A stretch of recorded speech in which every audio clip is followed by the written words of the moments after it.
the new understanding of the quantum field that exists around us. And I love that contemporary science is circling back on ancient mysticism and concepts that were really part of our innate knowledge as human beings. So I wrote this book to talk about this illumination code, which is sort of the light embedded information that lives within us and informs us from the inside instead of the information that informs us from the outside.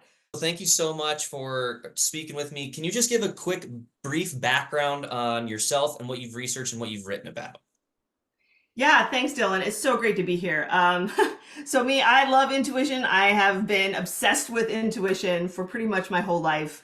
I grew up in a haunted house. I've had all of these experiences that really challenged sort of our nature of reality. So it kind of started me on this path at a young age to really understand what was really going on between supernatural and metaphysical experiences and how to make sense with them, work with them, really understand them in a no fear kind of way, because it's sort of this mysterious realm that Hollywood has taught us to be afraid of, but it's really the new frontier. I always say that the new frontier is the inner frontier, and that's what all of the work that I do is pretty much dedicated to, which is exploring the inner realm, understanding how real the inner quantum realm is, and understanding it in a very no-nonsense way. So I've written 3 books on intuition. I founded Intuition Lab, which is where we research and experiment and do all of these fun things to get validations of our intuition. And all of that, I think, is kind of what brought me here with you today. Awesome. And I am so excited to ask you some questions. I think a lot of people are going to get a lot of value from your insight. Your book, The Illumination Code, is absolutely fantastic. I just finished reading it and I'm already just having a million aha moments. And you alluded to my first question, which was the beginning of your life was very interesting. You had a very different introduction to a paradigm shift of our reality by living in a haunted house. Can you describe what you mean by that and some of the experiences you had? Yeah, so it started at a really young age, and the big joke was I was born on Halloween, so it was like, oh, it makes sense, all this crazy stuff, she's born on Halloween. So that was sort of the running joke of my life, right? So perfect. But it started as a young child. There were bumps in the nights, doors that would close. I tell some of the stories in the book. So from a very early age, I was really sort of faced with this concept that impossible things were happening in my world. And, one night my all of the doors in the upstairs of the house slammed shut, and my dad, he brought his gun to a ghost fight, and because he didn't believe in anything, but me and my mom were like, that was definitely the ghost. So really reconciling this idea that the metaphysical is part of our life, it was sort of forced upon me. And so growing up in this house, we were the first people to ever live in this house. So we thought it was really strange. How is it haunted? Well, it turns out after a lifetime, I say I grew up in a haunted house, but it wasn't the house that was haunted, it was me. So I noticed that everywhere I went, the houses were haunted. So what were the chances that all of my houses were haunted? And I think this was sort of the universe's way of really forcing me to look at this and driving me into the work that I'm doing and that I've been doing, and really inspiring me to make sense of my own world. So that was really the impetus behind all this, is really understanding what was happening to me. All of my work is based on my own personal experiences. So, and I really wanted to help other people that had this experience, because I know there's experiencers out there, people who have had these unknown experiences, unexplainable experiences, and really need to understand, like, what's happening to me? What is this world about? So hopefully I can give a really concrete understanding and in a way that demystifies sort of the fear around that. Yeah, and I think that's kind of both our goals, is kind of to demystify kind of the context of the conversation of the paranormal, not from something that's Hollywood generated or in our mind as a hallucination, but something that is real and grounded by the new science of quantum physics. When you say that everywhere you go is haunted, so the house that you're living at right now, are you still having kind of those experiences with doors shutting and things of that nature? Well, let's just say every morning when I sit down, this drum plays itself multiple times a day. We might play while we're on here, if you might listen. Sometimes it does. It usually does. It gets shy when I like draw attention to it. But no, every day, this drum, my kids, like everyone who's ever lived with me, they're like, oh, that's just life with Kim. That's just how it is living with Kim. So yeah, we've done some sort of research into, who's behind it all and like what's going on. And, that's another story in itself. But I do really feel like it's sort of part of my energy that creates it, and sort of the work that I'm doing is it's really just sort of amplifying that potential. I'm a Scorpio. I have 6 planets in Scorpio. I'm born on Halloween, so it's like I was just designed for this, you know? You were literally were designed for that. And we'll get into that in a little bit, especially with your work with Intuition Labs. So you wrote the book, The Illumination Code. Fantastic book. Highly recommend everybody get a copy of this and read it. What, to folks that haven't read it, how would you define the Illumination Code? Yeah, so it really came from this idea of the new understanding of the quantum field that exists around us. And I love that contemporary science is circling back on ancient mysticism and concepts that were really part of our innate knowledge as human beings. So I wrote this book to talk about this illumination code, which is sort of the light embedded information that lives within us and informs us from the inside instead of the information that informs us from the outside. So when we look at the quantum world, and we can go deep into the science as we dig in, but just, for starters, is the inner and the outer world is really just an illusion. And we can determine if we want to live our life from out there or if we want to live our life from in here. So the illumination code is really that illuminating inner wisdom that guides us from that all-knowing quantum field that we can all tap into at any time. So I sort of created a set of 7 keys to help unlock that sort of entry into that field and experience different layers of it. Yeah, and your exercises in the book are really fantastic, incredibly practical, incredibly useful, and actually will start triggering the ability to access this information that we all have. And I can't stress that enough. And I think this is a great segue because we live in what I refer to and what a lot of other people refer to as 2 worlds, right? We have a physical world of our senses and then a quantum world of kind of spirit. And I think you do an amazing job in your book alluding to those 2 different worlds. And I think that's where a lot of the confusion comes from people that are new to this concept is they view, no, everything is based on my senses, and then they don't understand that there's another world and that there's the option to quite literally, you can choose to live in one or the other or both. And you kind of just hinted on that. Can you elaborate a little bit more on the idea of like 2 worlds that we have access to? Yeah, and that's sort of the second and third chapter of the book really talk about this idea that our sort of simulation, our little bubble of reality or Maya that we live in, this illusion of a 3-dimensional world, is sort of our immediate reality. And we realize now that there is really no such thing as matter. All stuff and things are just an illusion. So it really is a lot like a simulation, it feels like. And when we start to understand that the outer world is really just energy and information, it's not really just matter, it makes more sense to start understanding that we also have this inner world that's made of energy and information, but it's a much more subtle level. So it's like there's kind of this meta reality that I view in simple terms that sort of envelops this Maya or this personal illusion of physical reality that we're in. So we have the luxury of feeling things, sensing things, experiencing the world, the beauty around us. But all of those feelings and senses actually have their origin in this meta reality behind us. So whether it's a thing or a thought of a thing or an intuitive impression of a thing, it's all really touching us the same way. One is just more concrete and the other one's more intuitive. But all of it, when we start to understand, is very real and can touch us in ways that go beyond really what we would think can happen in the boundaries of space and time. So it's really exciting. I agree. And before we get deeper, let's ask you this. What is kind of your belief system? Are we living in a simulation? Are we spirits having a physical reality? What is your belief system that you've come to the conclusion of? Yeah, I think it's like a little bit of all of that. And I really hearken back to the ancient texts that talk about this idea of Maya. And it's not that we're like the alien overlords are keeping us in some simulation or anything like that. I feel like we're in this reality for whatever reason to grow and evolve and expand with the universe. So whatever this world is, whether it's for our education, whether it's a vacation, whether it's just entertainment, whatever we're doing here, there's a meaning and a purpose to grow and evolve and change and bring more light. So there's a lot of subtleties because we live in a world that has challenges, and this isn't rainbows and unicorns in this life. This is a place where we get messy and where we have to really face the darkness. So I do feel that there is, this is but a moment in a much greater existence that we all have in this time, and that we're lucky to share it, and really to appreciate living in this physical reality, because I do think it's something temporary and it's something beautiful, but there's so much more.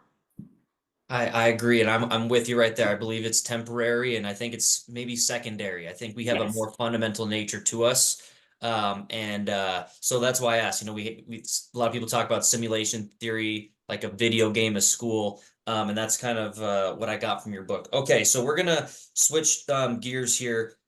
You said in the book, a source of all suffering is the illusion of separation from our inner dimension, and you quote a study that shows that 58% of Americans suffer from loneliness. I completely agree. I think that number might even be higher. Why rationalize to us? How can, in a world where we seemingly have so much connection, we've never been more connected ever with the internet and social media, do we have the most people feeling lonely? It's the biggest trap. I think that this interconnectedness, which is such a gift, right? It's a gift. Technology is a gift, but what it's also become is a trap. And it's almost like the more connected we become on the outside, the more disconnected we become on the inside. And we know that those things outside of us are illusions. Social media is an illusion. All half the stuff you see on the internet, illusions. And when we really start to live from that place, we live outside of ourselves and we live someone else's life, and we forget that we have to tune in and focus within, because that's where our real self is, our core identity, and our and real existence is in this moment. It's not out there anywhere, right? It's not with any kind of existence that's apart from ourselves. So being in presence with the moment and staying connected is so important right now. And I think, like, we're going to touching on that, is one of the most important things about intuition is that it's reconnecting us with ourselves. It's calling us back to listen to what's coming from within, to connect to that unity, because intuition is like the inner internet, right? It connects us all on the inside, right? It's not the outer internet. So we need to plug back into our inner internet so we can connect with each other on that really deep, profound, long lasting level. I agree, and that's when I had my aha moment in your book, is when you said the human intuition is collectively underdeveloped. We have spent so many generations practicing the opposite with our over-reliance on material goods, logical reasoning, and that second world that we were talking about of the physical reality with our senses. And you said a great analogy, which is we are like babies learning how to walk with this given intuition that we have access to, we've always had access to. And it's kind of like this idea of like, if you don't use it, you lose it type of thing. Can you please hint on that and how important it is to understand that for people listening? Yes, yes, so important.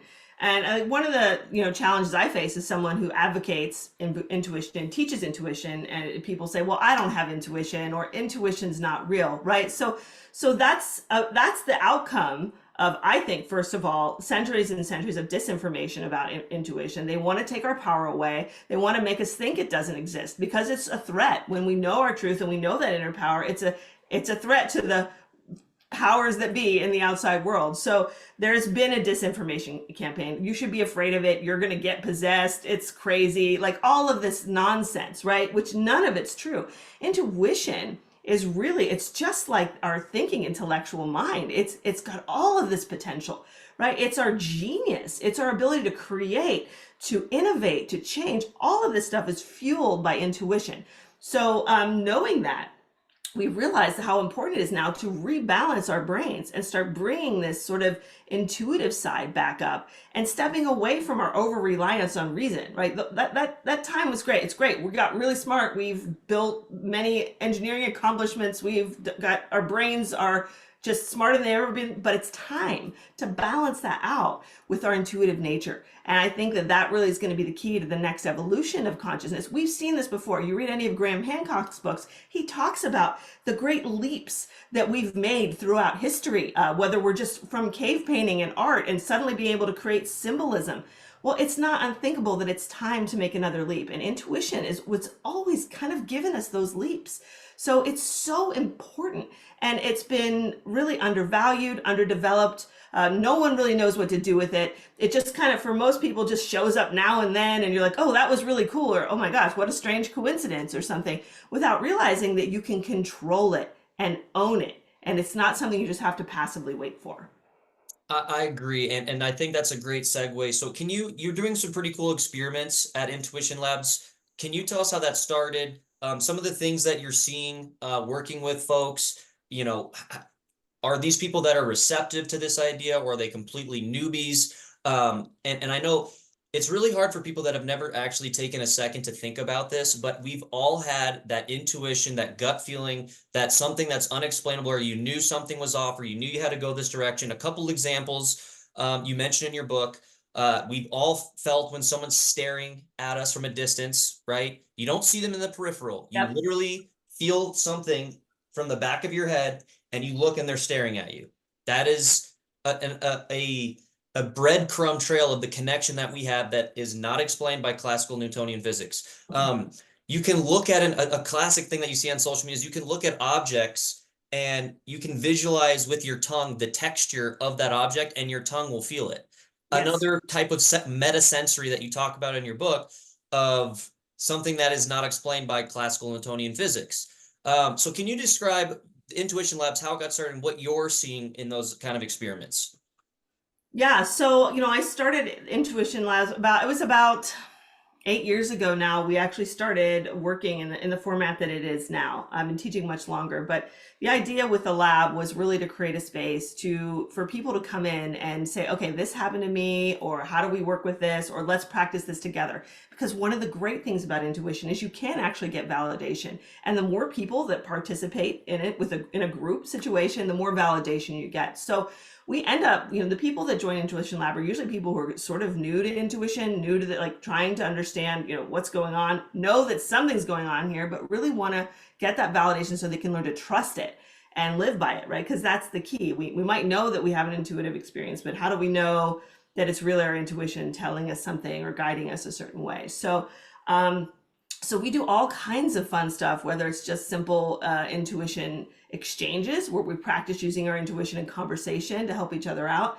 to masterminds. Masterminds are some of my most exciting events. We do a past life mastermind, and actually tonight we're doing a guiding forces mastermind. So we do these masterminds where you get different people, and this is some of I talk about it a little bit in the book, but some of the most exciting information has come out of these masterminds. So what we'll do is we'll take a past life situation and we'll have multiple people, give them like a past life reading. We'll tap in, kind of go into that field. What do they pull out of the field for this person?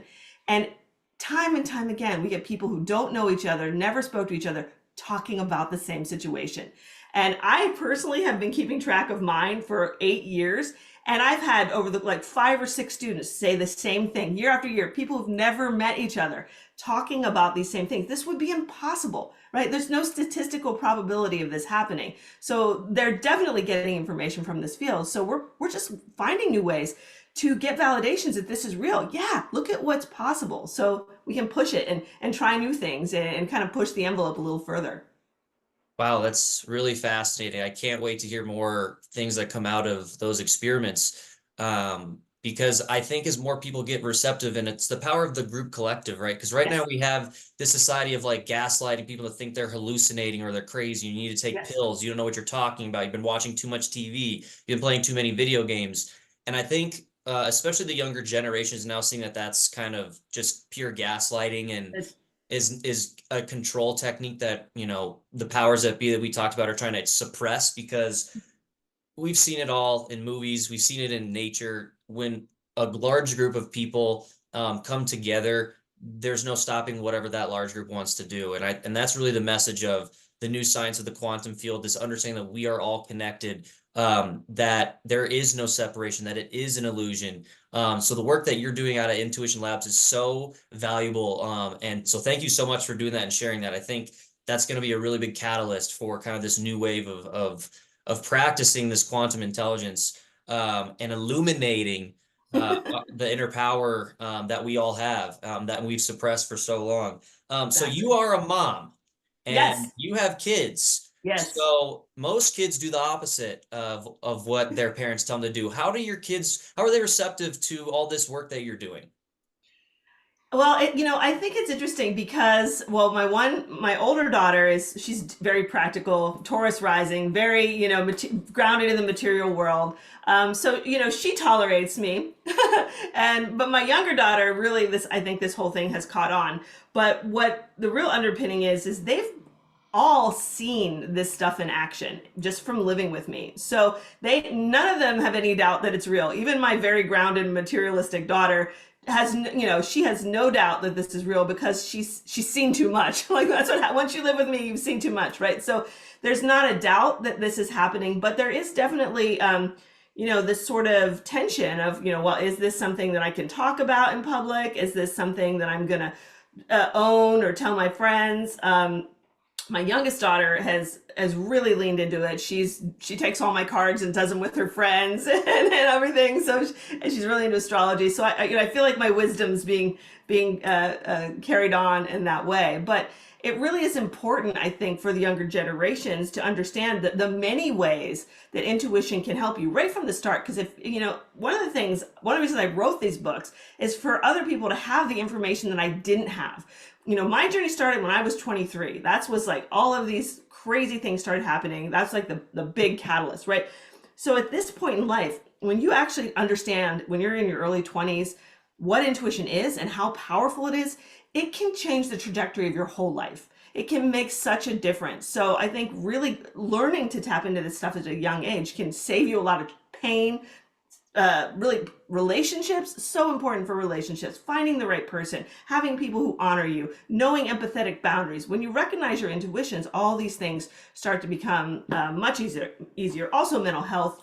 Intuition is really helpful with mental health because it really helps you to stay connected to that true source despite all that crap that's going on out there. So yeah, so I really feel like now more than ever, it's important for us as young as we can. I even would love to see this being taught to children in school, right? Why not? We teach people how to get brain smart, do math. Why not teach kids how to use their intuition instead of beating their imaginary friends out of them, right? Teach them. It's more than just arts and science. I completely agree. We'll get into that with past life or children past life reincarnation stories because I agree we do we dismiss these things that kids say as they say the darndest things and we tell them no, you need to live in a materialistic reality. And I couldn't agree with you more. We need to, there's a balance. It's right. It's not this or that, it's this and that. And we need Yes. an and this, the Yes. intuition, the understanding of our deep connection, because we just talked about 58% of us feel lonely. Who wants to live in a world where you feel alone? Who cares how much money you have or followers you have? If you truly inside have a hole in your heart, have a hole in your soul and feel alone, you've lost. The game has been lost. You're not learning the Exactly. lessons that we came here to do. So here's a good segue. So when folks understand this information, because once you are ready for this information and you start learning about the quantum or near-death experiences or past life regressions, it's a rabbit hole that you can't come back from. Once you're in, you're all in and you're diving deep. The question then becomes, how do you incorporate this into your life with others that maybe aren't receptive? Because especially for me, and many people that I know, when you go down this road, you really start to pull away from other people who aren't ready for it, who don't want it. And you kind of see this schism from really close friends and family members that you kind of fall apart. All of a sudden small talk about sports or celebrities or the weather Yeah. really doesn't cut it for you anymore. How would you suggest, with your work that you've been doing to integrate this into your friend and family group, when you're kind of the one that's starting this transition to the quantum understanding? Yeah, and I totally have walked that walk and I've faced those challenges throughout, my whole life. And I think that the simple answer is that it does take time because as you're making the shift, you're also building confidence in yourself. And early on, you might still not be sure of things and you're sort of out there testing the waters, putting them out, and then, someone will poo-poo it or someone will, say, oh, that's not real or whatever. and it still might sort of create some friction within you. But the more you go on and the more certain you become in your own path, the less those things are going to matter. And there's in terms of my family, like the family above me, like parental units and things like that, they all think I'm crazy. You know what I mean? But like it's one of those things where that's who I am, and your real friends are going to stand by you, and they're going to like be interested enough to at least take it somewhat seriously and explore it. But I did go through a time when my first book came out, The Psychic Workshop. That was in 2004, and it was a really hard time for me because I actually learned some things that I didn't know at all in my life at that point, and maybe question my own psychic ability. So I tried to go out of the rabbit hole. I tried to turn it off. I was like, you know what? I'm done with this. I can't handle it. It's too much, right? So I tried to turn it off, and you can't. That's the thing, is once you're there, that's the worst thing you can do, is to repress it or to step back from it, because you've entered into that journey for a reason, because that's how you're meant to grow. Our intuition is taking us towards our self expansion. It makes us feel bigger. It shows us the truth. It shows us more of reality, higher reality. When we pull back from that, even though it may seem like we're protecting ourselves or trying to gain our footing, we're really holding ourselves back from growth. So it's just a matter of time before that dam breaks. So I advise people, just keep moving forward. Trust yourself. Live by your own truth. Don't listen to what other people say, because like we were saying, at the end of the day, it doesn't matter what's going on out there. All that matters is what's going on in there. Absolutely, absolutely. And I think that's a good segue, because so as I'm reading your book, and as you learn, go down this rabbit hole of information, the Akashic field, the quantum field, the fact that we're all connected, understanding, the subatomic particles, just the two worlds and everything that's going on, you start thinking about things that have happened in your life and go, well, was that a coincidence, or was that actually the universe speaking to me? And what is the probability of that person coming to my life, or that event happening that stopped this? And then you start kind of putting the puzzle pieces together. So that's a lot of what I was doing when I was reading your book. And I had one big moment that I thought about, and I was like, oh my gosh, that was it. We had just put our dog down, who was 8 years old. It was very sad. He should not have been. He had cancer. 8 years is way too young for a dog. I think we all can agree with that. We want our dogs to live longer than that. And after we had to put him down, we got in the car, and we never listened to the radio, obviously, as our generation does. We have Bluetooth, so we listen to music or podcasts or whatever. But we had to leave the house because we had just put him down in the house. So we turn on the radio, and the first thing we hear is the song Lay Me Down by the Dirty Heads, where it goes like, lay me down. And me and my fiance instantly start bawling. But we knew that moment, because we had started already going down this path, that was a communication from our dog Bentley, saying that it was okay and it was part of the process. But let's say that we're talking to folks that have never had anything like that happen in their life. What would be like the first 101 stepping stone to educating someone about this entire new reality, this new science? What would you say would be the best way to kind of introduce them into this? I'm just sitting here wondering if there is anyone who's never had an experience. For honestly though, I think that we've all had experiences. Some people just choose not to look at them or believe in them. I So I'm agree. thinking, you know what I mean? Like I think it's been there on some level. Just some people don't want to look at that. And I think the materialistic dogma has kind of been like, well, let's put it in a numbers ratio. It's just a 1 in a million. There's 8 billion people. Of course, 1 in a million people are going to have that coincidence that's unexplainable. It's just a coincidence of a random ecosystem, right? I think, and that's the gaslighting I'm talking about. yes, total. I love that you use gaslighting, because now it's like, yeah, a lot of people were gaslighting me my whole life, and I didn't even really realize it, because coming out with this kind of stuff is, there's people come at you. I mean, it's not something that is, it's just like all rainbows and unicorns. So, yeah, so I look at this situation, like my husband, when I met my husband, he was a military guy. He was in tech guy. So the least intuitive type of person. And but we had this sort of connection. There's a funny story in my book about how I intuitively recognized him the first time I saw him.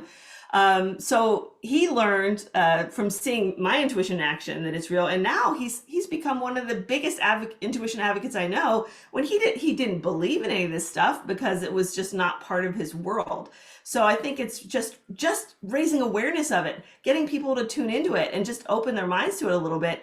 You can't deny it. It's like astrology. Once you start to study astrology, you're like, well, you can't really deny this anymore, right? So it's just about going out and see for yourselves. And that's why I put all those experiments and labs in the book, because don't take it from me. I want you to go out there, do it, experience it for yourself. That's the only way you're going to know it and trust it. I agree. And I think that is kind of the answer I was going to lead towards too, is it's not about talking at someone with look at all this information Yes. and look at all these quantum experiments. It's what your labs that you offer at the end of each chapter is close your eyes, get in a quiet space, and really take the time to think about moments in your childhood.